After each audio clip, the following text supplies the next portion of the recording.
So then there's Tony Stark, who actually, even though Captain America is kind of often considered the first Avenger or like the center of the Avengers, Robert Downey is really... We really owe the fact that there was like 38 movies to the fact that Robert Downey Jr. was in it. Right, I would say so, yeah. And he's been well compensated for that, I think. Good for him. Yeah.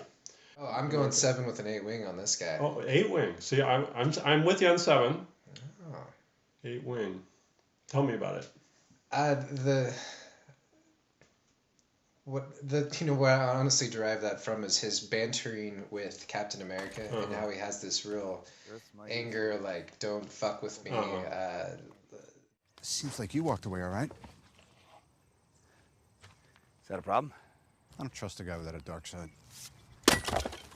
Call me old-fashioned. There's a willingness to jump in with confrontation and do what he feels compelled to do. Yeah.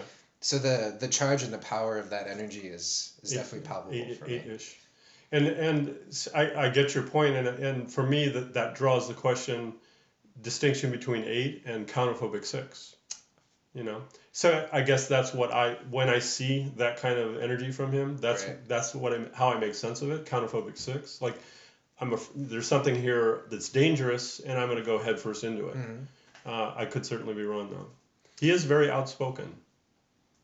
Hugely doesn't mind ruffling feathers. In fact, he messes with people a lot. And in fact, that's like a big part of his charm is the fact that he's always like the scenes with Spider-Man in particular. He's kind of pestering him or pinging him, kind of like an older brother does. But there's also the sense of wanting to take care of, and people that can't take care of themselves, I will make sure to step in and take care of them. Underdog thing. Which is kind of an Enneagram type 8 energy. There's also, one might even say that there's like a 6 sense of community in that, but I get more of the, like, I'll bulldoze in there and take care of business if I need to. Yeah. I actually, they make it clear that he cares about people who are disempowered. Totally. So kids or Spider-Man because he's inexperienced. And again, it brings the question of, is that an 8 sort of protect the people within my circle, or I'm very attuned to the underdog, which is the 6th thing. You know? I love how nuanced this is. We don't know what's going on inside his head, but that would help. Yeah, exactly. We don't know what's going on inside any of their heads, especially because they don't really have any heads. They're just characters. No, basically. Or it's a CGI head. We take what they give us. So. Right.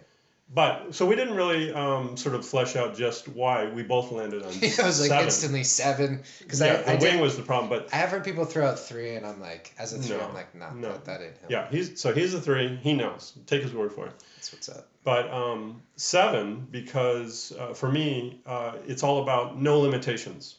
Totally. Don't put any... It's actually... going to really geek out on you here. Perfect. One of his creations is Ultron, right? And the famous line from Ultron is "No strings on me." You know what? Did you just sing that? Did he sing that? I said it like James Spader said it. You know. So good. It was so good. Spader. I had strings, but now I'm free.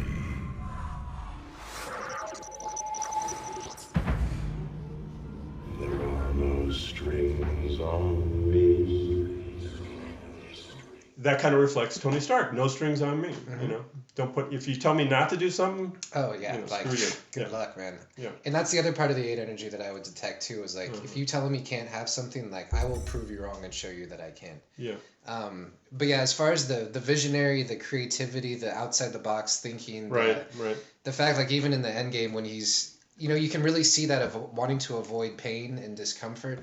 Yeah. Even talking about like how the theme in the last movie was about.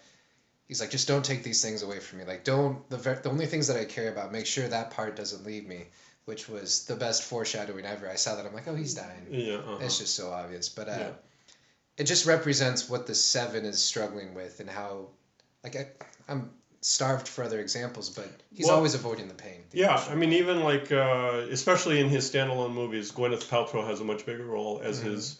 First as his assistant, but then eventually as his business partner and love partner. Right. And we see how he handles that. He's not so good with being mushy, right? Totally. Yeah, it's the jokes but you see he really cares.